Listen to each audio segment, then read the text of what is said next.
Now we are going to listen to the welcoming remarks delivered by His Excellency Ham Sang-ok, Deputy Minister for Multilateral and Global Affairs of the Korean Ministry of Foreign Affairs.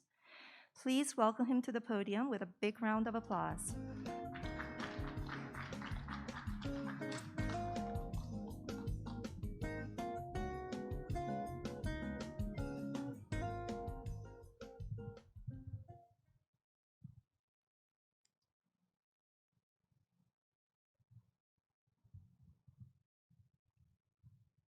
His Excellency Thomas Hyder, Vice President of the International Tribunal for the Law of the Sea, His Excellency Jin Hyun Baek, His Excellency Ambassador Markian Kulik, His Excellency Oscar Cabello Sarubi, and Her Excellency Niru Chada, Judges of the Tribunal, Professor Dok-Yong Park, President of the Korean Society of International Law, distinguished panelists and participants from all over the world, ladies and gentlemen.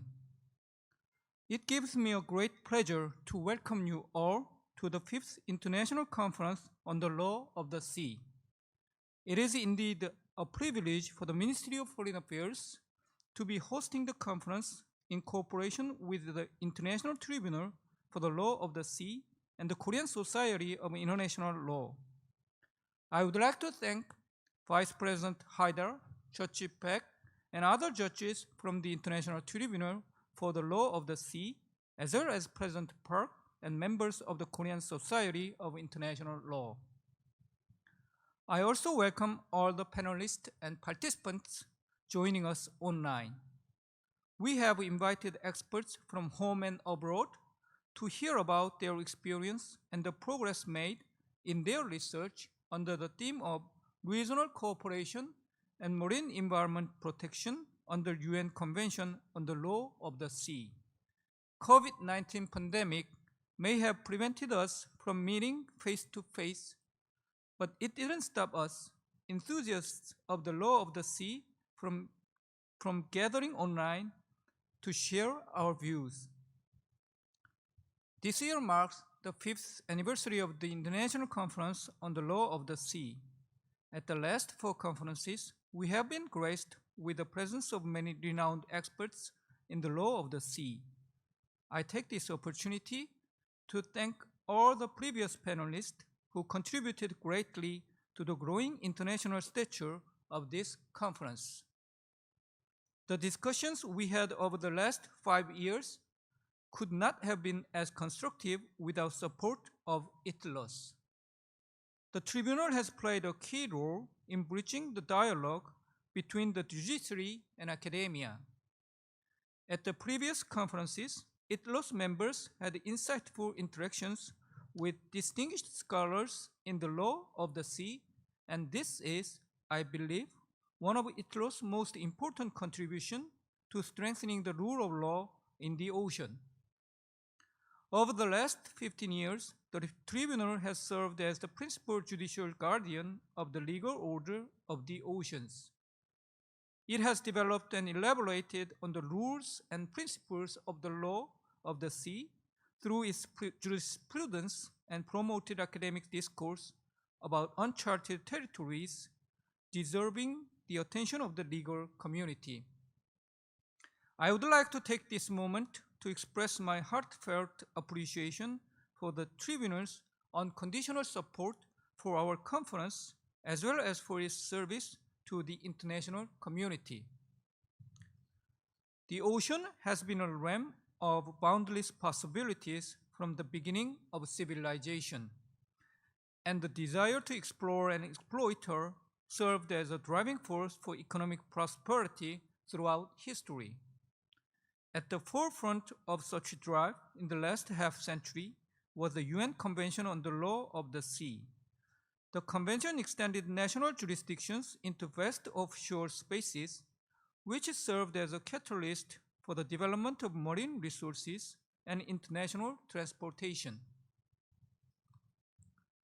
Yet, prosperity did not come without a cost.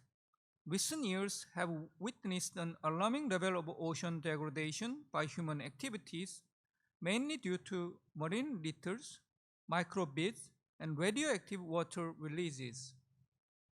Biodiversity in marine environment and the marine ecosystem have also been exposed to serious danger.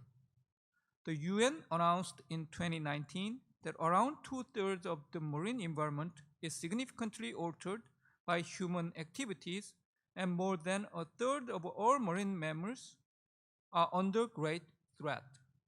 The current situation, as the report put it, deserves transformative changes to restore and protect nature. I believe the answers to this problem can be found in the Convention, often referred to as the Ocean Charter, as it provides a detailed list of the obligations of member states for protecting and preserving the marine environment.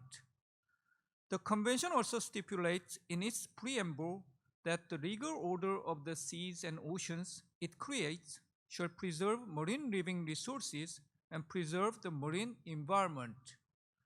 Considering that a healthy marine environment provides a foundation for all life, it is not a big surprise that the Convention takes such obligations seriously.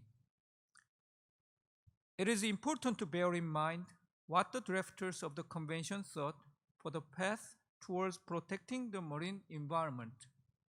Part 12 of the Convention, which specifically deals with protection and preservation of marine environment, stresses the importance of cooperation between states. This is because while the Convention may draw lines in the ocean, nature never does. Our right to use marine resources may cease to exist at the border of jurisdictional zones, but the duty to protect the environment doesn't.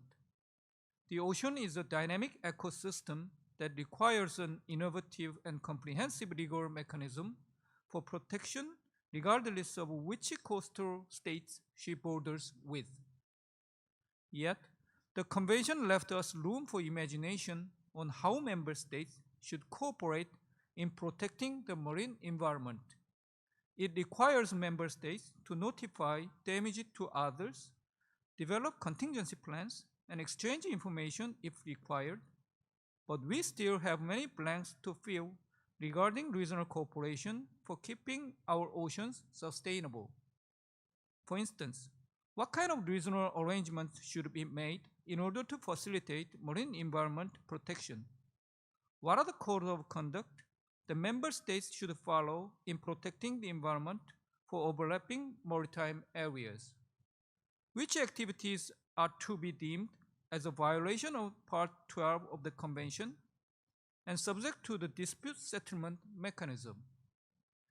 These are some of the questions that our distinguished panelists will be discussing at this year's conference, which is indeed very timely considering that more than half of the targets under SDG 14 are approaching their deadline this year.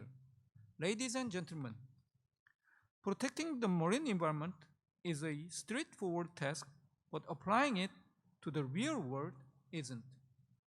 The insights and inputs of the panelists, as well as those of the participants worldwide joining us today, will light the way forward. I am confident that our joint efforts to harness the collective wisdom of those from academia and the judiciary will pave the way for a more systematic approach to protecting the marine environment through the UN Convention. I hope today's conference will have a constructive effect on the development of the law of the sea, and I wish you all the best. I thank you very much.